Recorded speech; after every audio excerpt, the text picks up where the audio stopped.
Hi guys, welcome back to my YouTube channel. Please watch the full video, hit that like button and do not forget to subscribe my YouTube channel. Let's get started.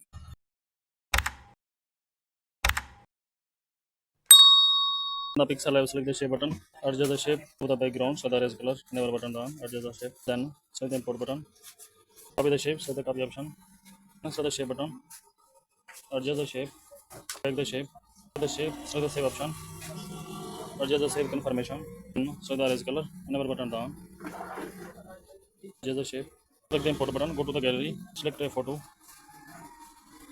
adjust the photo, then select the another photo, adjust the photo, crop the photos in the crop option. Select the save button to back the shape, to back the shape. Then save the shapes to the save option. Adjust the save confirmation. Please like the video and subscribe the channel.